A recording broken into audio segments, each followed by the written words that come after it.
ছাত্ৰ-ছাত্ৰীসকল, আজি আমি নৱম শ্ৰেণীৰ এটা খুব প্ৰয়োজনীয় পাঠ ত্ৰিভুজ আৰম্ভ কৰিম। ত্ৰিভুজ পাঠটো আমাৰ এইটো আচলতে পাঠটো নামটো খুব চিনাকি নাম, ত্ৰিভুজ তোমালোকে আগতেও পাইছা। তথাপি আমি এতিয়া কি কৰিম, এই পাঠটোৰ ভিতৰলৈ যোৱাৰ আগত আমি কিছুমান পুৰণা কথা মনত পেলাই লওঁচোন আহা। ত্ৰিভুজ নামটো নিশ্চয় চিনাকি তোমালোকৰ, নহয় জানো? যিহেতু তোমালোক নৱম শ্ৰেণীৰ ছাত্ৰ-ছাত্ৰী, গতিকে ত্ৰিভুজ শব্দটোতো আৰু নতুন নহয়। গতিকে ত্ৰিভুজ বুলি ক'লে আমাৰনো মনলৈ কি আহে, আমি আগতে কি পাইছোঁ? আহাচোন বাৰু আমি ত্ৰিভুজৰ মাজলৈ সোমাই যাওঁ। ইয়াত মন কৰিবা, প্ৰথমৰ পৰা আমি প্ৰথমতে পাঠটোৰ নাম লিখি লৈছোঁ ত্ৰিভুজ। পুনৰালোচনা, দেখিছেনে? পুনৰালোচনা মানে আমি আগৰ কথাখিনি মনত পেলাওঁ এটা এটাকৈ। প্ৰথম পইণ্ট, ত্ৰিভুজ কি? মনত আছেনে? তিনিডাল ৰেখাই গঠন কৰা আবদ্ধ চিত্ৰই হ'ল ত্ৰিভুজ। তিনিডাল ৰেখাই যেতিয়া এটা আবদ্ধ চিত্ৰ গঠন কৰিব, তেতিয়া এটা ত্ৰিভুজ উৎপন্ন হ'ব। আৰু সেই ৰেখাকেইডাল তেতিয়া ৰেখা হৈ নাথাকে, তেতিয়া কি হ'ব? সিহঁতি বাহুলৈ পৰিৱৰ্তন হ'ব, বাহু হৈ যাব সিহঁতি। ছেকেণ্ড পইণ্ট, ত্ৰিভুজৰ তিনিডাল বাহু, তিনিটা কোণ আৰু তিনিটা শীৰ্ষবিন্দু থাকে। থাকেনে? তোমালোকে ষষ্ঠ শ্ৰেণীত পাইছা, সপ্তম শ্ৰেণীত পাইছা, অষ্টম শ্ৰেণীত পাইছা, নহয় জানো? থাৰ্ড পইণ্ট, বাহু হিচাপে ত্ৰিভুজ তিনি প্ৰকাৰৰ। কি কি আছিলে? সমবাহু, যাৰ তিনিওটা বাহু সমান; সমদ্বিবাহু, যি ত্ৰিভুজৰ দুটা বাহু সমান; আৰু বিষমবাহু, যি ত্ৰিভুজৰ তিনিওটা বাহুৱে অসমান, এটাৰ লগত আনটো সমান নহয়। 4 নম্বৰ পইণ্ট, কোণ হিচাপে ত্ৰিভুজ তিনি প্ৰকাৰৰ। সমকোণী, যি ত্ৰিভুজৰ এটা কোণ সমকোণ বা 90 ডিগ্ৰী, এটা কোণৰ মাপ 90 ডিগ্ৰী। সূক্ষ্মকোণী, যি ত্ৰিভুজৰ তিনিওটা কোণ 90 ডিগ্ৰীতকৈ সৰু। মোৰ বাক্যকেইটা ভালকৈ মন কৰিবা। তিনিওটা কোণ 90 ডিগ্ৰীতকৈ সৰু হ'লে সূক্ষ্মকোণী ত্ৰিভুজ বোলে। আৰু স্থূলকোণী, যি ত্ৰিভুজৰ এটা কোণ 90 ডিগ্ৰীতকৈ ডাঙৰ। ইয়াতে অকণমান কথা মই আকৌ কৈ দিওঁ। সমকোণী বুলি ক'লে এটা কোণ 90 ডিগ্ৰী, বাকী দুটা 90 ডিগ্ৰীতকৈ সৰু হয়। কাৰণ যোগফল বাকী দুটা 90 ডিগ্ৰীতকৈ সৰু মানে বাকী দুটা কি হয়? সূক্ষ্মকোণ হয়। সমকোণী ত্ৰিভুজৰ এটা কোণ 90 ডিগ্ৰী বা এটা কোণ সমকোণ, বাকী দুটা সূক্ষ্মকোণ। সূক্ষ্মকোণী ত্ৰিভুজৰ তিনিওটাই সূক্ষ্মকোণ। আৰু স্থূলকোণী ত্ৰিভুজৰ এটা স্থূলকোণ 90তকৈ ডাঙৰ আৰু বাকী দুটা সূক্ষ্মকোণ হ'লে এইকেইটা হ'ল তিনি ধৰণৰ ত্ৰিভুজ। তেতিয়াহ'লে আমি ত্ৰিভুজ মুঠতে কেই প্ৰকাৰৰ পালোঁ? তিনিয়ে 6 প্ৰকাৰৰ ত্ৰিভুজ পালোঁ। 6 প্ৰকাৰৰ ত্ৰিভুজ আমি পালোঁ। এইখিনি হ'ল আমাৰ আগৰ কথা। এইখিনি একেবাৰে প্ৰথম কথা, প্ৰাথমিক ধাৰণা ত্ৰিভুজৰ, আমি ষষ্ঠ সপ্তম শ্ৰেণীত পাই আহিছিলোঁ। তাৰ পিছত পৰৱৰ্তী সময়ত তোমালোকে আৰু এটা কথা পাইছা, সৰ্বসমতা। সৰ্বসমতা কথাটো আগতেও আছে আমাৰ পাঠত, আগৰ ক্লাছত, আগৰ শ্ৰেণীত আছে। সপ্তম অথবা অষ্টম শ্ৰেণীত তোমালোকে সৰ্বসমতা শব্দটোৰ বিষয়ে পাই আহিছা। সৰ্বসমতা মানে কি বুজি পাম, আমি ত্ৰিভুজৰ কথালৈ পিছত যাম। প্ৰথমতে আমি জানো সৰ্বসমতা মানেনো কি। দুটা চিত্ৰৰ আকাৰ আৰু আকৃতি একে হ'লে, আকাৰ মানে গম পাইছানে? চাইজ। এটা আনটোৰ সৈতে সম্পূৰ্ণ চাইজ, দুইটাৰ চাইজ একে হ'ব লাগিব, একে আকাৰৰ, আৰু আকৃতিও একে হ'ব লাগিব। একে আকৃতি হ'লে সিহঁতক সৰ্বসম চিত্ৰ বুলি কোৱা হয়। যি চিত্ৰই নহওক, চিত্ৰ দুটা তোমালোকে এখিলা পাতৰ ওপৰত যদি আন এখিলা একেজোপা গছৰ একে চাইজৰ পাত যদি এখিলা পাতৰ ওপৰত সিখিলা পাত জাপি দিয়া, সম্পূৰ্ণ যেতিয়া মিলি যাব, তেতিয়া সেই পাত দুখিলাৰ যিটো আকৃতিও মিলিলে, আকাৰো মিলিলে, তেতিয়া তাক সৰ্বসম আকৃতি বুলি কোৱা হয়। সেই পাতখিলাৰ আকৃতি যিকোনো চিত্ৰ, এটা চিত্ৰৰ ওপৰত আনটো চিত্ৰ জাপি দিলে যদি সম্পূৰ্ণৰূপে মিলি যায়, তেতিয়া সেই চিত্ৰ দুটাক কোৱা হয় সৰ্বসম চিত্ৰ। তোমালোকে এইটো পাইছা আগতে। তাৰপিছত এতিয়া সৰ্বসম চিত্ৰ আমি সাধাৰণতে কি কি দেখা পাওঁ? একে ব্যাসাৰ্ধৰ দুটা বৃত্ত সদায় সৰ্বসম হ'ব। তুমি যদি একে সমান ব্যাসাৰ্ধৰ দুটা বৃত্ত আঁকা, সেই বৃত্ত দুটা সদায় সৰ্বসম হ'ব, কাৰণ সিহঁতৰ একে ব্যাসাৰ্ধ বুলি কওঁতে আকৃতি সমান হ'ব, এটা আনটোতকৈ সৰু বা ডাঙৰ নহয়। আৰু আকাৰটোতো দুইটা একেই, বৃত্ত বুলি ক'লে একেটাই আকৃতিটো দুইটাৰে একেই। আকৃতি বুলি ক'লে শ্বেপ, আকৃতি মানে হ'ল শ্বেপ, দুইটাৰে শ্বেপ একে। আৰু আকাৰ বুলি ক'লে চাইজ, কিমান ডাঙৰ কিমান সৰু। গতিকে একে ব্যাসাৰ্ধ বুলি ক'লে চাইজো একে হ'ব, আৰু বৃত্ত বুলি ক'লে শ্বেপ একে হ'ব, আকৃতি একে হ'ব। গতিকে সিহঁত সৰ্বসম। তাৰপিছত একে বাহু বিশিষ্ট দুটা সমবাহু ত্ৰিভুজ। সমবাহু ত্ৰিভুজ মই আগতেই কৈ আহিছোঁ। সমবাহু ত্ৰিভুজ তিনিওটা বাহু সমান। তিনিওটা বাহু সমান যেতিয়া সমবাহু ত্ৰিভুজ দুটা আঁকিবা, প্ৰথমটোৰো বাহু তিনিটা সমান, পিছৰটোৰো আগৰটোৰ সৈতে বাহু তিনিটা সমান। তাৰমানে 3 চেণ্টিমিটাৰ 3 চেণ্টিমিটাৰ বাহু বিশিষ্ট যদি দুটা সমবাহু ত্ৰিভুজ আঁকা, দুইটা ইটোৰ ওপৰত সিটো যদি আমি কাটি পেলাই জাপি দিওঁ, সমানে সমানে মিলি যাব নাই? গতিকে সেই দুটা একে বাহু বিশিষ্ট সমবাহু ত্ৰিভুজ সদায় সৰ্বসম হয়। কিন্তু অকল সমবাহু ত্ৰিভুজ সৰ্বসম হ'ব নোৱাৰে, বা অকল বৃত্ত বুলি ক'লে সৰ্বসম নহয়, যদি ব্যাসাৰ্ধ বেলেগ হয়। ব্যাসাৰ্ধ বেলেগ বেলেগ হ'লে সৰু ডাঙৰ হ'ব, এটা আনটোতকৈ সৰু ডাঙৰ হ'ব। তেনেকৈ অকল সমবাহু ত্ৰিভুজ বুলি ক'লে সি কেতিয়াও সৰ্বসম হ'ব নোৱাৰে। কিয় নোৱাৰে? এটা সমবাহু ত্ৰিভুজৰ বাহু সৰু হ'ব পাৰে, এটাৰ ডাঙৰ হ'ব পাৰে। গতিকে তাহাঁতৰ আকৃতি ডাঙৰ সৰু হ'ব পাৰে, আকাৰ একে হ'লেও। গতিকে সেইটো সমবাহু নহয়। লাষ্টত আহিলে একে বাহু বিশিষ্ট দুটা বৰ্গ সদায় সৰ্বসম। বৰ্গৰো আমি জানো, বৰ্গৰো চাৰিওটা বাহু সমান। তুমি দুটা বৰ্গ যদি আঁকা, সিহঁতৰ বাহু যদি বেলেগ, প্ৰথমটোৰ বাহুৰ লগত যদি দ্বিতীয় বৰ্গৰ বাহু নিমিলে, তেতিয়াহ'লে সিহঁতৰ আকাৰহে একে হ'ব, আকৃতিহে একে হ'ব, আকাৰ একে নহয়। গম পাইছানে? শ্বেপটো একে হ'ব, বৰ্গই হ'ব, কিন্তু সিহঁতৰ চাইজটো ডাঙৰ সৰু হ'ব। তেতিয়া সি সৰ্বসম নহয়। কেতিয়া হ'ব সৰ্বসম? যেতিয়া সিহঁতৰ দুয়োটাৰে প্ৰতিটো বাহু সমান, তাৰমানে 8টা বাহুৱে সমান হ'ব লাগিব। এটা বৰ্গত কেইটা বাহু থাকে? 4টা। তেতিয়াহ'লে আন এটা বৰ্গত আৰু 4টা বাহু থাকিব। তেতিয়াহ'লে 4 4 8টা বাহু যদি সমান হয়, তেতিয়াহে সিহঁতি সৰ্বসম হ'ব। গতিকে এইকেইটা হ'ল আমাৰ, এইখিনি কথা হ'ল আমাৰ আগৰ কথা। পুনৰালোচনা মানে আমাৰ এইখিনি আগৰ কথা। এতিয়া আমি যাম আমাৰ এতিয়াৰ কথালৈ। এতিয়া আমাৰ কি আছে? ত্ৰিভুজৰ সৰ্বসমতা। অলপ ধাৰণা ত্ৰিভুজৰ সৰ্বসমতাৰ আগতো আছে, তথাপি আমি এইটো নতুনকৈ আৰম্ভ কৰিম।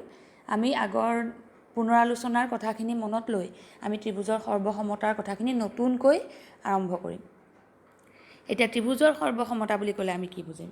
ত্ৰিভুজৰ সৰ্বসমতা বুলি ক'লে আমি বুজিম দুটা ত্ৰিভুজ সৰ্বসম হ'ব। ৰ'বা, এইটো কথা কোৱাৰ আগতে ত্ৰিভুজৰ সৰ্বসমতা বুলি ক'লে আমি বুজিব লাগিব, আচ্ছা ঠিকে আছে, লিখা আছে, দুটা ত্ৰিভুজ সৰ্বসম হ'ব যদিহে এটা ত্ৰিভুজৰ বাহু আৰু কোণবোৰ আন এটা ত্ৰিভুজৰ অনুৰূপ বাহু আৰু কোণবোৰৰ সৈতে সমান হয়। তাৰ মানে তোমালোকে চোৱাচোন, ত্ৰিভুজৰ মুঠ অংশ কেইটা? 3টা বাহু আৰু 3টা কোণ, মুঠ অংশ কেইটা? 6টা। এটা ত্ৰিভুজৰ 6টাই অংশ আন এটা ত্ৰিভুজৰ 6টা অংশৰ লগত যদি সমান হয়, যোগ, তেতিয়া ত্ৰিভুজ দুটা সৰ্বসম হয়। অৰ্থাৎ এটা ত্ৰিভুজৰ ওপৰত আনটো ত্ৰিভুজ জাপি দিলে আমি একদম সমান পাম, মিলি যাব পুৰা। দুইটা ত্ৰিভুজৰ আকৃতি মানে চিত্ৰ দুটা সম্পূৰ্ণ ইটোৰ ওপৰত সিটো জাপি দিলে মিলি যাব। কেতিয়া মিলিব? যে এটা ত্ৰিভুজৰ 6টা অংশ মানে 3টা কোণ 3টা বাহু, আৰু আন এটা ত্ৰিভুজৰ 6টা অংশ 3টা কোণ 3টা বাহু, টোটেল 6টা অংশ যদি মিলি যায়, তেতিয়া ত্ৰিভুজ দুটা সৰ্বসম হ'ব। এতিয়া সেইটো 6টা অংশ মিলাবলৈ যাওঁতে আমাৰ জ্যামিতিত বহুতো গণিতজ্ঞ প্ৰমাণ কৰিছে, যে তোমালোকৰ কিতাপত তাৰ ব্যাখ্যাও আছে, যে ত্ৰিভুজৰ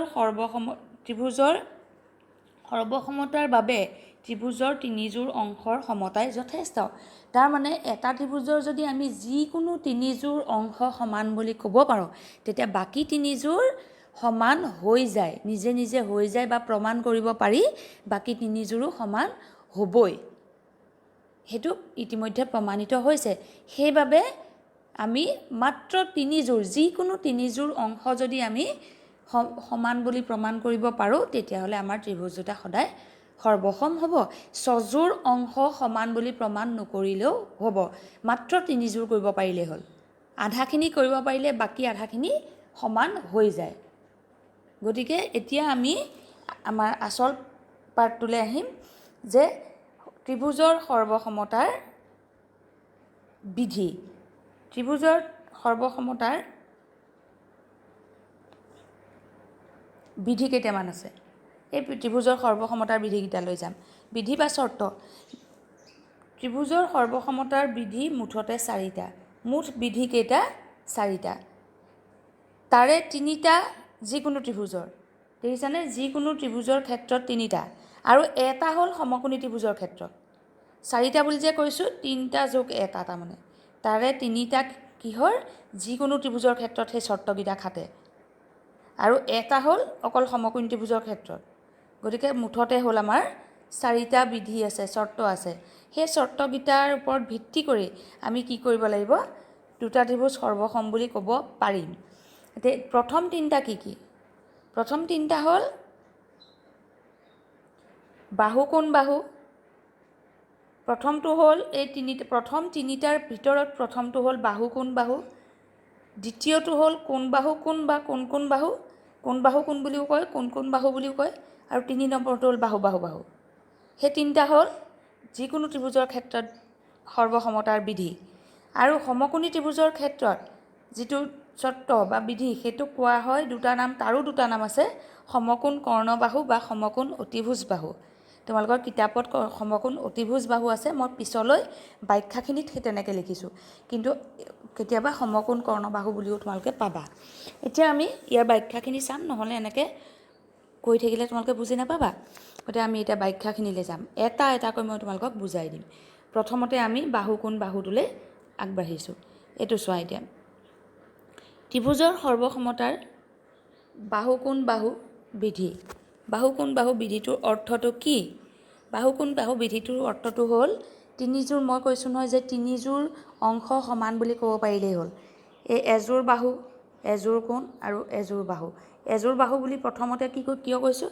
এযোৰ বাহু মানে হ'ল প্ৰথম ত্ৰিভুজৰ বাহু আৰু দ্বিতীয় ত্ৰিভুজৰ বাহু এযোৰ হ'ল। প্ৰথম ত্ৰিভুজৰ এটা কোণ আৰু দ্বিতীয় ত্ৰিভুজৰ এটা কোণ, এযোৰ কোণ। আকৌ প্ৰথম ত্ৰিভুজৰ এটা বাহু আৰু দ্বিতীয় ত্ৰিভুজৰ এটা বাহু, তিনিযোৰ অংশ হ'লনে? এতিয়া এই তিনিযোৰ অংশ কিন্তু যেনেকৈ তেনেকৈ হ'লে নহ'ব। সেইকাৰণে বিধিকেইটা ভালকৈ মনত ৰাখিব লাগিব, বুজি পাব লাগিব। কি বুলি লিখিছোঁ? এটা ত্ৰিভুজৰ দুটা বাহু আৰু সিহঁতৰ মধ্যৱৰ্তী কোণ। বাক্যটোৰ অৰ্থটো চাবা, এটা ত্ৰিভুজৰ বুলি কওঁতে প্ৰথম ত্ৰিভুজ, মই এইটো 1 নম্বৰ বুলি লৈছোঁ ত্ৰিভুজ, এইটো 2 নম্বৰ ত্ৰিভুজ বুলি লৈছোঁ। এতিয়া এটা ত্ৰিভুজৰ প্ৰথম ত্ৰিভুজটো লৈ লোৱা, প্ৰথম ত্ৰিভুজটোৰ দুটা বাহু, আমি দুটা বাহু চিন দি লওঁ। মই এটা কাম কৰোঁ নেকি, ৰংটো নালাগে, বুজি পাবা। এটা ত্ৰিভুজৰ এইটো বাহু আৰু এইটো বাহু, দুটা বাহু ল'লোঁ। এটা ত্ৰিভুজৰ দুটা বাহু আৰু তাৰ সিহঁতৰ মধ্যৱৰ্তী কোণ, মধ্যৱৰ্তী মানে মাজৰ কোণ, এই কোণটো। প্ৰথম ত্ৰিভুজৰ দুটা বাহু আৰু মাজৰ কোণ, আৰু আন এটা ত্ৰিভুজৰ দুটা বাহু। এতিয়া 2 নম্বৰ ত্ৰিভুজৰ দুটা বাহুলৈ যাম, যিকোনো দুটা বাহু ল'ম দেই, এইটো ল'লোঁ আৰু ধৰা এইটো ল'লোঁ। সিহঁতৰ মধ্যৱৰ্তী কোণ, এই কোণটো যদি সমান হয় অনুৰূপভাৱে দেই, তাৰমানে মই আকৌ এবাৰ কৈছোঁ আৰম্ভণিৰ পৰা, ৰংটো আচলতে সলাই ল'ব পাৰিলে ভাল। ৰংটো মই সলাই লৈ কওঁ তোমালোকক। এটা ত্ৰিভুজৰ প্ৰথম ত্ৰিভুজৰ এই বাহুটো মই চিন দি লওঁ, প্ৰথম ত্ৰিভুজৰ এই দুটা বাহু ল'লোঁ। দ্বিতীয় ত্ৰিভুজৰ একে ছাইডৰ বাহু নল'লেও হয়, গতিকে মই ওপৰ ফালৰ দুটা ল'লোঁ। আৰু প্ৰথম ত্ৰিভুজৰ যি দুটা বাহু লৈছোঁ তাহাঁতৰ মাজৰ কোণ, আৰু দ্বিতীয় ত্ৰিভুজৰ যি দুটা বাহু লৈছোঁ তাহাঁতৰ মাজৰ কোণ। এই ইহঁত যদি পৰস্পৰ সমান হয়, অৰ্থাৎ 1 নম্বৰ ত্ৰিভুজলৈ যোৱা, মই প্ৰথম বাহু এইটো লৈছিলোঁ নে, এই বাহুটোৰ লগত 2 নম্বৰ ত্ৰিভুজৰ যিকোনো এটা বাহু সমান, এইফালৰ বাওঁফালৰটো হ'ব পাৰে, সোঁফালৰটোও হ'ব পাৰে, সেই দুটা বাহু সমান যেনিবা ধৰি ল'লোঁ। আৰু প্ৰথম ত্ৰিভুজৰ এই তলৰ বাহুটো লৈছিলোঁ, আৰু দ্বিতীয় ত্ৰিভুজৰ সোঁফালৰ বাহুটো যেনিবা সমান যোগ ধৰি ল'লোঁ। তাৰপিছত আমি চাব লাগিব প্ৰথম ত্ৰিভুজৰ এই মাজৰ কোণটো, দ্বিতীয় ত্ৰিভুজৰ এই মাজৰ কোণটো, এই কোণ দুটা যদি এই কোণ দুটাৰ মাপ যদি সমান হয়, তেতিয়াহ'লে আমি কি বুলি ক'ব পাৰোঁ যে ত্ৰিভুজ দুটা বাহু কোণ বাহু সৰ্বসমতাৰ বিধিমতে সৰ্বসম। আৰু সেই বাহু কোণ বাহু চৰ্তটো বা বিধিটো চমুকৈ কি বুলি কোৱা হয়? বা কৌ বা। বা কৌ বা বুলি আমি ব্যৱহাৰ কৰিম। ইংৰাজীত তাক লিখা হয় এ এছ এছ মানে হ'ল ছাইড মানে বাহু এছ এছ মানে বাহু আৰু বাহু এ মানে হ'ল কোণ এংগল এংগল শব্দটোৰ পৰা এ আহিছে ছাইড শব্দটোৰ পৰা এছ আহিছে গতিকে এছটো ইংৰাজীত কয় আৰু বাটো অসমীয়াত কয় হ'ব বুজি পালা মই আকৌ এবাৰ কৈ দিছোঁ তোমালোকক এটা কথা খুব ইম্পৰ্টেণ্ট যে প্ৰথম ত্ৰিভুজৰ মই আকৌ এবাৰ দেখুৱাই দিছোঁ প্ৰথম ত্ৰিভুজৰ এই দুটা বাহু লৈছিলোঁ এই কোণটো লৈছিলোঁ হয়নে দ্বিতীয় ত্ৰিভুজৰ যদি এই দুটা বাহু প্ৰথম ত্ৰিভুজৰ দুটা বাহুৰ লগত চিন দিয়া দুটা বাহুৰ লগত যদি দ্বিতীয় ত্ৰিভুজৰ চিন দিয়া বাহু দুটাৰ যিকোনো দুটা সমান হয় তেতিয়াহ'লে এই কোণটোৰ লগত কিন্তু এই কোণটোৱে সমান হ'ব লাগিব এই কোণটোৰ লগত বেলেগ এটা কোণ সমান হ'লে নহ'ব সেইটো মনত ৰাখিবা বেলেগ এটা কোণ সমান হ'লে নহ'ব যি দুটা বাহু সমান বাহু দুযোৰৰ মাজৰ কোণ দুটাই সমান হ'ব লাগিব সেইটো খুব ইম্পৰ্টেণ্ট কথা এইটো এই বিধিটোতহে এইটো খাটে বাকীকেইটা বিধিত কিন্তু এইবিলাক কথা নাখাটে এনেকুৱা ধৰণৰ গতিকে আমি এতিয়া পিছৰ বিধিটোলৈ যাম এইটো বিধি বুজি পাইছা বুলি ধৰি লৈছোঁ ইয়াৰ পিছৰ বিধিটোলৈ গ'লোঁ ইয়াৰ পিছৰ বিধিটো হ'ল কি কোণ বাহু কোণ সৰ্বসমতাৰ চৰ্ত আৰু এই কোণ বাহু কোণ চৰ্তটো কোৱা হয় কোণ বাহু বুলিও কোৱা হয় দেই কোণ বাহু বুলিও কোৱা হয় কিয় কোৱা হয় সেইটো মই বুজাই দিম এতিয়া প্ৰথমতে যাওঁ আমি ইয়াত প্ৰথম 1 নম্বৰ আৰু 2 নম্বৰ এইটো লিখি লওঁ 1 নম্বৰ আৰু 2 নম্বৰ ত্ৰিভুজ এটা ত্ৰিভুজৰ দুটা কোণ আৰু যিকোনো এটা বাহু ইয়াত মন কৰিবা মধ্যৱৰ্তী বুলি নাই কোৱা কিন্তু ইয়াত মধ্যৱৰ্তী বুলি নোকোৱাৰ কাৰণ আছে মই প্ৰথম বিধিটো বুজাই লওঁ তাৰপিছত কিয় যিকোনো বাহু সেইটো বুজাই দিম এটা ত্ৰিভুজৰ দুটা কোণ আৰু যিকোনো এটা বাহু আন এটা ত্ৰিভুজৰ দুটা কোণ আৰু যিকোনো এটা বাহুৰ সৈতে সমান হ'লে ত্ৰিভুজ দুটা কোণ বাহু কোণ বা কোণ বাহু সৰ্বসমতাৰ বিধিমতে সৰ্বসম হ'ব হ'ল বাহু বাক্যকেইটাটো বুজি পাইছা আৰু কোণ বাহু কোণটোক চমুকৈ কোবাকো বা কোণ বাহু হ'লে তাক কোকোবা বুলি লিখিব এতিয়া কেতিয়া কোণ বাহু কোণ হ'ব কেতিয়া কোকোবা হ'ব সেইটো আমি চাই লওঁ প্ৰথম ত্ৰিভুজটোলৈ আহা মই নাম যিহেতু লিখিয়ে থৈছোঁ প্ৰথম ত্ৰিভুজটোৰ এতিয়া আমি দুটা কোণ ল'বলৈ কৈছে আমি এটা কোণ এইটো ল'লোঁ এটা কোণ এইটো ল'লোঁ এতিয়া তোমালোকে এটা কথা মন কৰা প্ৰথম ত্ৰিভুজটোৰ এই যি দুটা কোণ আমি ল'লোঁ সেই দুটা কোণ আমি নামো দি ল'ব পাৰোঁ ত্ৰিভুজ দুটাৰ এ বি আৰু এইটো চি আৰু ইয়াত পি কিউ আৰ যেনিবা তেতিয়া ক'বলৈ ভাল হ'ব দেই এতিয়া আমি এ বি চি ত্ৰিভুজৰ আমি 1 2 কেইটা নিলিখিলেও হ'ব তেতিয়া এ বি চি ত্ৰিভুজৰ এ কোণ আৰু এ কোণৰ লগত ধৰি ল'লোঁ পি কিউ আৰ ত্ৰিভুজৰ কিউ কোণ সমান এ কোণৰ লগত কিউ কোণ সমান আৰু চি কোণৰ লগত ধৰি লোৱা আৰ কোণটো সমান মই এনেকৈ চিন দিছোঁ দুটা চিন এটা চিন দুটা সমান এ কোণত এটা চিন দিছোঁ কিউ কোণত এটা চিন দিছোঁ চি কোণত দুটা চিন দিছোঁ আৰ কোণত দুটা চিন দিছোঁ তাৰমানে চি কোণৰ লগত আৰ কোণ সমান এ কোণৰ লগত কিউ কোণ সমান বুজি পালা এতিয়া তোমালোকে এটা কথা মন কৰা যেতিয়া এটা ত্ৰিভুজৰ দুটা কোণ আন এটা ত্ৰিভুজৰ দুটা কোণৰ লগত সমান হ'ব তেতিয়া 3 নম্বৰ কোণটো দেখোন আপোনা আপুনি সমান হ'বই লাগিব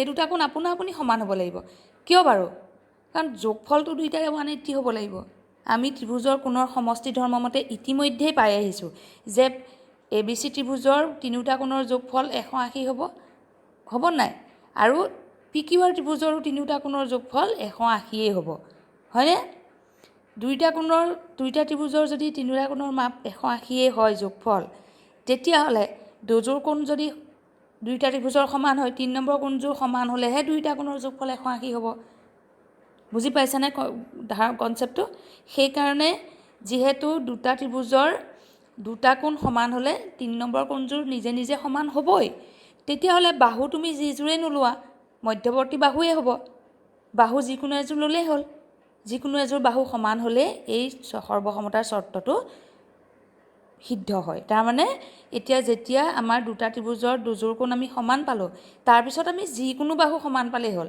এতিয়া আমি ধৰি ল'লোঁ এ বি বাহুটো কিউ আৰ বাহুটোৰ লগত সমান বুলি আমি ধৰি ল'লোঁ এ বি বাহুটো যেতিয়া কিউ আৰ বাহুৰ লগত সমান ইয়াতে তুমি চোৱা কিউ আৰ বাহুটো এই কিউ আৰু আৰ কোণ দুটাৰ মাজত আছে নাই আছে তে ইয়াতো আমি দুটা সৰ্বসম কোণৰ মাজত এ বি বাহুটো সোমাই ল'ব পাৰোঁ নাই কাৰণ এই কোণটো সমানেইতো হয় এই বি কোণটোতো আমাৰ পি কোণৰ লগত সমানেই হয় গতিকে যিকোনো এযোৰ বাহু পালেই আমি ত্ৰিভুজ দুটা সৰ্বসম বুলি ক'ব পাৰোঁ আৰু ইয়াৰ বিধি আমি কোণ বাহু কোণ লিখিলেও শুদ্ধ হ'ব কোণ বাহু লিখিলেও শুদ্ধ হ'ব গতিকে কোণ বাহু কোণ মানে সমান কোণ দুটাৰ মাজৰ বাহু বুজাব আৰু কোণ বাহু বুলি ক'লে দুটা কোণ সমান আৰু তাৰ বাহিৰে যিকোনো এটা বাহু গতিকে ইয়াত যিটো চৰ্তই তোমালোকে নিলিখা, চৰ্তটোৰ নাম যিয়েই নিলিখা তোমালোকৰ শুদ্ধ হ'ব।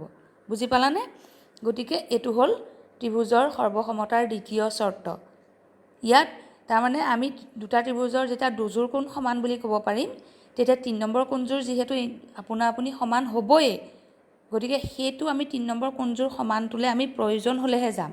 প্ৰয়োজন নহ'লে আমি 3 নম্বৰ কোণযোৰ সমানটোলৈ নাযাওঁ, আমি 3 নম্বৰ বাহু এযোৰ বিচাৰি ল'লে হ'ল। দুটা অংশ সমান বুলি কোৱাৰ পিছত দুটা অংশ যেতিয়া সমান হৈ যাব, তেতিয়া আমি 3 নম্বৰত অকল এযোৰ বাহু ক'ব পাৰিলেই হ'ল। যিকোনো বাহু এযোৰ সমান বুলি ক'ব পাৰিলে আমাৰ এই চৰ্তটো পূৰণ হৈ যাব। ঠিক আছে? এবাৰ আমি তৃতীয় চৰ্তটোলৈ যাম। তৃতীয় চৰ্তটো হ'ল বাহু বাহু বাহু চৰ্ত। আটাইতকৈ সহজ চৰ্তটো হ'ল বাহু বাহু বাহু। বাহু বাহু বাহু চৰ্ত বুলি ক'লে, আচ্ছা আগৰ চৰ্তটো মই ক'বলৈ থাকি গ'ল। কোন বাহু বা কোবাকো চৰ্তকেইটাক ইংৰাজীত ASA বা মই আগৰটো কৈ দিছোঁ দেই, আগৰটো ASA, ইংৰাজীত ASA বা AAS বুলিও কোৱা হয়। AAS বুলিও কোৱা হয়। গতিকে সেইটো তোমালোকে মনত ৰাখিবা। এইটো মই আগৰ চিত্ৰটোৰ লগতে আগৰটোৰ ব্যাখ্যাটোৰ লগতে ক'ব লাগিছিল, থাকি গৈছে। ঠিক আছে, এবাৰ আমি 3 নম্বৰটোলৈ আহিলোঁ। 3 নম্বৰ সৰ্বসমতাৰ চৰ্তটো হ'ল বাহু বাহু বাহু বা SSS। SSS মানে হ'ল বা বুলি চমুকৈ আমি বা বুলি ক'ম। বাহু বাহু বাহু। আৰু লিখিবলৈও সহজ আটাইতকৈ। চোৱা, খুব চমু। এটা ত্ৰিভুজৰ 3টা বাহু আন এটা ত্ৰিভুজৰ 3টা বাহুৰ সৈতে সমান হ'লে ত্ৰিভুজ দুটা বাহু বাহু বাহু সৰ্বসমতাৰ চৰ্তমতে সৰ্বসম হ'ব। তাৰমানে ABC, এইটো 1 নম্বৰ ত্ৰিভুজ, এইটো 2 নম্বৰ ত্ৰিভুজ। ইয়াৰ 3টা বাহু আন এটা ত্ৰিভুজৰ 3টা বাহুৰ সৈতে, প্ৰথম ত্ৰিভুজৰ এইটো বাহু যদি এইটো বাহুৰ লগত সমান, তলৰ বাহুটো যদি বাওঁফালৰ বাহুটোৰ লগত সমান, আৰু 1 নম্বৰৰ বাওঁফালৰ বাহুটো যদি 2 নম্বৰৰ সোঁফালৰ বাহুটোৰ সৈতে সমান হয়, তেতিয়াহ'লে ত্ৰিভুজ দুটা সৰ্বসম হ'ব। হ'ল? বুজি পালা? এইটোক বুজাবলৈ একো নাই। এটা ত্ৰিভুজৰ 3টা বাহু আন এটা ত্ৰিভুজৰ 3টা বাহুৰ সৈতে সমান হ'লে ত্ৰিভুজ দুটা সৰ্বসম হ'ব। এইটোত সিমানেই বুজাব লগা। এইবাৰ আহিম আমি সৰ্বসমতাৰ যিকোনো ত্ৰিভুজৰ 3টা চৰ্ত আমাৰ হৈ গ'ল। যিকোনো ত্ৰিভুজৰ ক্ষেত্ৰত এই 3টাই চৰ্ত। এতিয়া আমি যিটো 4 নম্বৰ চৰ্তলৈ যাম, এই চৰ্তটো কিন্তু যিকোনো ত্ৰিভুজৰ নহয়। এই চৰ্তটো কোনবিলাক ত্ৰিভুজ? যিবিলাক ত্ৰিভুজ সমকোণী ত্ৰিভুজ হ'ব, সেই ত্ৰিভুজৰ। গতিকে ইয়াত আমাক দুটা সমকোণী ত্ৰিভুজ লাগিব। আমি দুটা সমকোণী ত্ৰিভুজ আঁকি লৈছোঁ, 1 নম্বৰ আৰু 2 নম্বৰ। ঠিক আছে, ইয়াত আমি এটা ABC ইয়াত নাম দি লওঁ। এটা ইয়াত নাম দিয়াৰ কাৰণ আছে, কাৰণ এইখিনিতে আমি যিহেতু আমাৰ আজি পাঠটো সামৰিম, আজিৰ অংশটো যিহেতু সামৰিম, গতিকে ইয়াত অলপ এক্সট্ৰা কথা ক'ব লগা আছে। তাৰ বাবে আমি তাৰ নাম দি লৈছোঁ ত্ৰিভুজ দুটাৰ ABC আৰু PQR। হ'ব? এতিয়া এই ত্ৰিভুজ দুটাৰ সৰ্বসমতালৈ যোৱাৰ আগত আমি চাওঁ, ইয়াতে সমকোণ কোনটো? B কোণ, আৰু PQRৰ সমকোণ হ'ল Q কোণ। ঠিক আছে, এইকেইটা হ'ল কোণ। তাৰপিছত ইয়াতে আমি কেইটামান অংশ চিনি পাব লাগিব। ABC ত্ৰিভুজৰ কৰ্ণ কোণডাল। কৰ্ণ বা অতিভুজ সদায় কি হয়? সমকোণটোৰ বিপৰীত বাহুটোক কৰ্ণ বা অতিভুজ বুলি কয়। গতিকে কৰ্ণ হ'ব আমাৰ এইডাল। AC হ'ব কৰ্ণ। AC হ'ব কৰ্ণ। আমি এনেকৈ এটা ষ্টাৰ মাৰ্ক দি লওঁ। তেনেকৈ PQR ত্ৰিভুজৰ কৰ্ণ কোণডাল হ'ব? Q কোণৰ বিপৰীত বাহু কোণডাল? PR। গতিকে আমাৰ PR ডাল হ'ব অতিভুজ বা কৰ্ণ। ঠিক আছে, আমি ষ্টাৰ মাৰ্ক দি লৈছোঁ দেই এইটো। গতিকে ABC ত্ৰিভুজৰ কৰ্ণ হ'ল AC আৰু PQR ত্ৰিভুজৰ কৰ্ণ হ'ল PR। বুজি পালোঁ? আৰু কি লাগিব? সমকোণ পালোঁ, অতিভুজ এযোৰ পালোঁ, আৰু বাহু বুলি যে আছে, বাহু বুলি ক'লে কৰ্ণ দুডাল বাদ দি ABC ত্ৰিভুজৰ বাহু ABও আছে আৰু CBও আছে, হয়নে? দুডাল আছে। কেইডাল আছে? দুডাল বাহু এক্সট্ৰা আছে। হ'ব? PQR ত্ৰিভুজতো তেনেকৈ দুডাল বাহু এক্সট্ৰা আছে। PQ আছে এডাল আৰু RQ আছে 2 নম্বৰডাল। গতিকে দুয়োটা ত্ৰিভুজতে দুযোৰ বাহু আছে। এতিয়া আমি সৰ্বসমতাৰ চৰ্তটোলৈ যাওঁ। এটা সমকোণী ত্ৰিভুজৰ অতিভুজ বা কৰ্ণ আৰু এটা বাহু। প্ৰথম ত্ৰিভুজটোলৈ যাওঁ আমি। অতিভুজ মানে AC আৰু এটা বাহু ABও হ'ব পাৰে বা CBও হ'ব পাৰে। ABও হ'ব পাৰে বা CBও হ'ব পাৰে। ল'লোঁ, সেইকেইটা কি হ'ব? আন এটা সমকোণী ত্ৰিভুজৰ অতিভুজ বা কৰ্ণ, আন এটা সমকোণী ত্ৰিভুজ মানে P Q R, P Q আৰৰ অতিভুজ কি? পি আৰ, হয়নে? আন এটা সমকোণী ত্ৰিভুজৰ অতিভুজ বা কৰ্ণ আৰু এটা বাহু বুলি ক'লে কি হ'ব? পি কিউ হ'ব পাৰে বা কি হ'ব পাৰে? আৰ কিউ হ'ব পাৰে। বাহু দুটা আছে নহয়, গতিকে যিকোনো এটা হ'ব পাৰে। সৈতে সমান হ'লে তাৰমানে কৰ্ণডাল কৰ্ণৰ সৈতে সমান হ'ব লাগিব। পৰস্পৰ সমান শব্দটো মোৰ থাকি গৈছে, পৰস্পৰ, গতিকে পৰস্পৰ বা অনুৰূপ শব্দটো থাকিব লাগিছিল। এ চিৰ লগত পি আৰ সমান হ'ব লাগিব। এইডাল অতিভুজ নহয় জানো? এ চি আৰু পি আৰ অতিভুজ নহয় জানো? প্ৰথম ত্ৰিভুজৰ কৰ্ণ দ্বিতীয় ত্ৰিভুজৰ কৰ্ণৰ লগত সমান, আৰু প্ৰথম ত্ৰিভুজৰ যিকোনো এটা বাহু দ্বিতীয় ত্ৰিভুজৰ যিকোনো এটা বাহুৰ সৈতে যদি সমান হয়, তাৰমানে এ বি পি কিউ বা আৰ কিউৰ সৈতে সমান হ'ব লাগিব, বা চি বি পি কিউ বা আৰ কিউৰ সৈতে সমান হ'ব লাগিব। বুজি পাইছানে গোটেই কথাখিনি? আগবাগ বেছি হৈছে, বুজি পোৱাত অসুবিধা হ'ব পাৰে, সেইকাৰণে মই অলপমান আকৌ চাফা কৰি ল'লোঁ। লেতেৰা হৈ গ'লে বুজি পোৱাত অসুবিধা হয়, গোটেইখন জাবৰ যেন লাগে নহয় জানো? গতিকে মই অলপমান তাক কি কৰিলোঁ? স্বচ্ছ অভিযান চলাই দিলোঁ। এতিয়া চোৱা, আকৌ কৈছোঁ, কাৰণ এই চৰ্তকেইটা ভালকৈ বুজি পাব লাগিব। সমকোণী ত্ৰিভুজৰ প্ৰথম সমকোণী ত্ৰিভুজটোৰ নামকেইটা গুচি গ'ল, সেইটো বেয়া কথা হ'ল, নামকেইটা গুচি যোৱাটো। গতিকে প্ৰথম সমকোণী ত্ৰিভুজৰ এ বি চি ত্ৰিভুজৰ কৰ্ণৰ লগত যদি পি কিউ আৰ ত্ৰিভুজৰ কৰ্ণ আৰু বাকী থকা দুটা বাহুৰ যিকোনো এটা বাহু, প্ৰথম ত্ৰিভুজৰ কথা কৈছোঁ, এ বি চি ত্ৰিভুজৰ বাকী থকা যিকোনো এটা বাহু পি কিউ আৰ ত্ৰিভুজৰ বাকী থকা যিকোনো এটা বাহুৰ সৈতে যদি সমান হয়, পি কিউ আৰ ত্ৰিভুজৰো দুটা বাহু আছে, গতিকে তাৰ যিকোনো এটা বাহুৰ লগত যদি সমান হয়, তেতিয়াহ'লে কৰ্ণ দুডালটো সমান হ'বই লাগিব। কৰ্ণ দুডাল সমান হ'বই লাগিব। তাৰ বাহিৰে বাকী থকা বাহু দুযোৰৰ যিকোনো এযোৰ যদি সমান হয়, তেতিয়াহ'লে তাৰমানে এই লম্বডালৰ লগত ভূমিডাল সমান হ'ব পাৰে, বা ভূমিডালৰ লগত লম্বও সমান হ'ব পাৰে। তেতিয়াহ'লে কি হ'ব? এই ত্ৰিভুজ দুটা এ বি চি আৰু পি কিউ আৰ ত্ৰিভুজ দুটা সৰ্বসম হ'ব। এইখিনিয়ে হ'ল সৰ্বসমতাৰ মূল চৰ্ত। এতিয়া আমি যাম লাষ্টৰ পাৰ্টটোলৈ, আজিৰ ভাগটোৰ, যে সৰ্বসম যেনিবা হ'লেই, আমিতো এটা নহয় দুটা নহয় চাৰিটা সৰ্বসমতাৰ চৰ্ত পালোঁ, তেতিয়াহ'লে এই চাৰিটাৰ ভিতৰত যিকোনো এটা চৰ্ত ইউজ কৰিতো আমি ত্ৰিভুজ দুটা সৰ্বসম বাৰু কৈ দিলোঁ যেনে তেনে। লিখিম কেনেকৈ? আমিতো লিখিব জানিব লাগিব নহয় জানো? এতিয়া ত্ৰিভুজ দুটাটো আঁকি দিলে নহ'ব, কাষত লিখিব পাৰিব লাগিব। আমি এতিয়া লিখিম, কেনেকৈ লিখিম? আমি এতিয়া ধৰি ল'লোঁ এই ত্ৰিভুজ দুটা আমাৰ এই 1 নম্বৰ ত্ৰিভুজ আৰু 2 নম্বৰ ত্ৰিভুজ সৰ্বসম হৈ গ'ল, আমি সৰ্বসম প্ৰমাণ কৰিব পাৰিলোঁ। এতিয়া প্ৰমাণ কৰাৰ পিছত আমি লিখিম কি বুলি? যে এ বি চি ত্ৰিভুজ পি কিউ আৰ ত্ৰিভুজৰ সৰ্বসম। চিন এটা লাগিব, আমাৰ গণিতত চিম্বলেহে আমি কাম কৰোঁ, আমিতো আৰু শব্দ বাক্য বেছি ব্যৱহাৰ নকৰোঁ, আমাক সদায় চিম্বল লাগে, চিহ্ন লাগে। আমি চিহ্নৰে চব লিখি থাকোঁ, চিহ্ন ব্যৱহাৰ কৰি লিখোঁ। গতিকে আমি ইমানখন বাক্য এনেকৈ লিখি ৰচনা লিখা দি লিখি নাথাকোঁ। এতিয়া আমি কি লিখিম? এ বি চি ত্ৰিভুজ পি কিউ আৰ ত্ৰিভুজৰ সৈতে সৰ্বসম বুলি লিখিম। লিখিবলৈ যাওঁতে সদায় মন কৰিবা যে সৰ্বসমতাৰ যিটো নিয়ম মানি চলিছে, সেই নিয়ম মতে আমি ত্ৰিভুজ দুটাৰ নাম লিখিব লাগিব। প্ৰথমতে প্ৰথম ত্ৰিভুজটোৰ নাম তুমি যেনেকৈ লিখা তোমাৰ ইচ্ছা। মই ত্ৰিভুজটোৰ নাম এ বি চি বুলি প্ৰথম লিখি ল'লোঁ।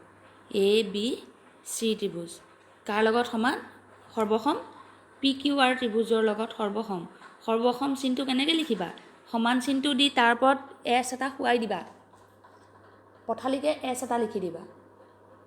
সমান চিনটো দি তাৰ ওপৰত এছটো শুৱাই থ'লেই হ'ল, থিয়কৈ নথবা। এছটোতো এনেই থিয় হৈ থাকে, এক্টিভ লেটাৰ, এছ সদায় থিয় হৈ থাকে, কিন্তু ইয়াত এছটো শুই থাকিব।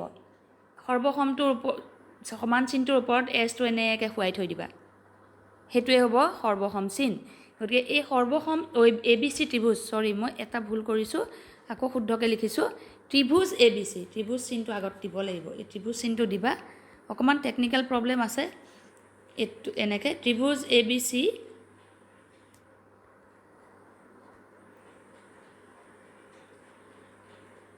কাৰ লগত সৰ্বসম? সৰ্বসম চিনটো দিব লাগিব, সমান চিনৰ ওপৰত এনেকৈ দিব লাগিব। একেটা লাইনত যোৰা নাই, তথাপি মই ইয়াতে লিখিম অভাৰলেপ হ'লেও ত্ৰিভুজ। এতিয়া আমি পি কিউ আৰটো লিখোঁতে কিন্তু চাব লাগিব কোনটো কোণৰ লগত কোনটো কোণ সমান। বি কোণৰ লগত কিউ কোণ সমকোণ যিহেতু নিজে নিজে সমান হ'বই লাগিব, তে বি কোণটো মাজত আছে, আমি কিউটো মাজত লিখিব লাগিব। কিউটো মাজত লিখিব লাগিব। বি কোণ আৰু কিউ কোণ সমকোণ দুইটা সমান হ'ব। কিউ কোণটো বি যিহেতু এ আৰু চিৰ মাজত আছে, কিউটো পি আৰু আৰৰ মাজত থাকিব। এতিয়া পিটো আগত থাকিব নে কিউটো আগত থাকিব, সেইটো আমাৰ নিৰ্ভৰ কৰিব সমান অংশকেইটাৰ লগত। এতিয়া আমি চাম যে এ চিৰ লগত আমি কোনকেইটা চাবও পাৰোঁ, বাহুকেইটাও চাব পাৰোঁ। এ চি বাহুৰ লগত আৰ পি বাহু সমান হয়নে নহয়? এ চিৰ লগত পি আৰ সমান হয়নে? এ চিৰ লগত পি আৰ সমান নহয় জানো? গতিকে এটো ওপৰত আছে, পিটো ওপৰত আছে, চিটো তলত আছে, আৰটো তলত আছে। তেতিয়াহ'লে এৰ ঠাইত পি আহিব, চিৰ ঠাইত আৰ আহিব। কৰ্ণ আৰু যিকোনো এটা বাহু সমান বুলি কৈছিলোঁ নহয়। কৰ্ণ আৰু যিকোনো এটা বাহু সমান হ'লে হ'ল। এতিয়া যিকোনো এটা বাহু যদি আমাৰ এ বিৰ লগত আৰ কিউ সমান হয়, এ বিৰ লগত যদি আৰ কিউ সমান হয়, চাবা দেই, এ বি সমান আৰ কিউ যদি হয়, তেতিয়া কিন্তু আমাৰ লিখাৰ ষ্টাইলটো বেলেগ হ'ব। তেতিয়া আমি কি বুলি লিখিব লাগিব? এ বিৰ লগত যদি আৰ কিউ সমান হয়, তেতিয়াহ'লে এ বিটো এনেকৈ আছে নাই, আৰ কিউ পি, ত্ৰিভুজটো আমাৰ এনেকৈ আহিব। তাৰমানে এ বিৰ লগত এই চিৰিয়েলি মিলি থাকিব লাগিব। আৰ কিউ সমান, বিৰ লগত কিউ সমান, বুজি পালানে? আৰু এ চিৰ লগত আৰ পি সমান।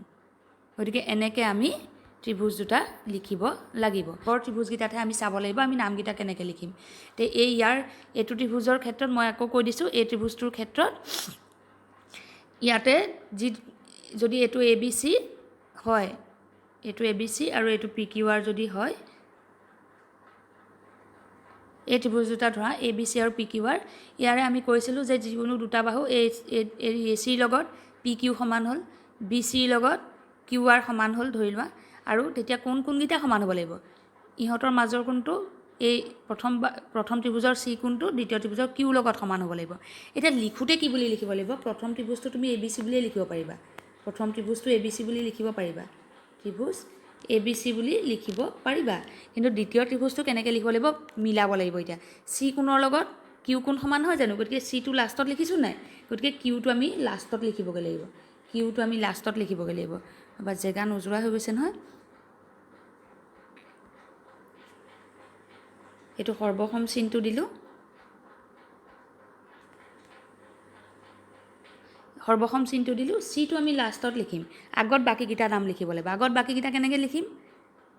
চিটো লাষ্টত, আৰু এ বিৰ লগত কোনটো সমান? এ বিৰ লগত সমান নাই। কাৰ লগত সমান আছে? বি চিৰ লগত কোন সমান সেইটো চোৱা। বি চিৰ লগত কিউ আৰ সমান, তেতিয়াহ'লে বি চিৰ লগত কিউ আৰ, চি কোণৰ লগত কিউ কোণ সমান, গতিকে এইটো কিউ লিখিব লাগিব। আৰু বি চিৰ লগত কিউ আৰ সমান, গতিকে কিউ আৰটো এনেকৈ লিখিব লাগিব, আৰটো কিউৰ ওচৰত লিখিব লাগিব। আৰ কিউ আৰ একে, আৰ কিউ আৰু কিউ আৰ একে, গতিকে বি চিৰ লগত যিহেতু কিউ আৰ সমান, গতিকে এই বি চি পিছত আছে, আৰ কিউ পিছত থাকিব, গতিকে আগত কি আহিব? পি। গতিকে এই পিছৰ ত্ৰিভুজটো হ'ব P R Q, P Q R নহয়। যেতিয়া আমি সৰ্বসম বুলি লিখিম, তেতিয়া কি বুলি লিখিব লাগিব? এ বি চি ত্ৰিভুজৰ লগত ত্ৰিভুজ পি কিউ আৰ নহয়, পি আৰ কিউ সমান। গম পাইছানে? কাৰণ কোণ দুটা এই চি কোণৰ লগত যিহেতু কিউ কোণ সমান, প্ৰথম ত্ৰিভুজটোৰ নাম লিখোঁতে চিটো লাষ্টত লিখিছোঁ, গতিকে দ্বিতীয় ত্ৰিভুজটোৰ নামটো লিখোঁতেও কিউটো লাষ্টত লিখিব লাগিব, মাজত লিখিলে নহ'ব, পি কিউ আৰ বুলি লিখিলে নহ'ব। গতিকে সৰ্বসমতাৰ গোটেই মূল কথা হ'ল এইখিনিয়ে যে ত্ৰিভুজ দুটাৰ নামকেইটা লিখোঁতে আমি চাব লাগিব এইটো। তে এই কথাখিনি মই পৰৱৰ্তী যিকেইটা ভিডিঅ' কৰিম, সেই ভিডিঅ'কেইটাত তোমালোকক ভালকৈ বুজাই যাম। অংক কৰোঁতে ভালকৈ বুজাই যাম আমি নামটো কি ধৰণে লিখিছোঁ, ত্ৰিভুজ দুটাৰ নাম কেনেকৈ লিখিব লাগিব। প্ৰথম ত্ৰিভুজটোৰ নামটো নিজৰ ইচ্ছামতে লিখিব লাগিব, পিছৰ ত্ৰিভুজটোৰ নামটো সৰ্বসম অংশকেইটাৰ লগত অলপ মিলাই লিখিব লাগিব, বিশেষকৈ কোণকেইটা। বাহুকেইটাত অসুবিধা নাই, বাহুকেইটাত উল্টাকৈ আৰু চিধাকৈ যেনেকৈ লোৱা বাহুৰ মাপ একে হ'ব, কিন্তু কোণকেইটা স্থান মিলি থাকিব লাগিব। ঠিক আছে, আজিলৈ আমি ইমানতে সামৰিছোঁ।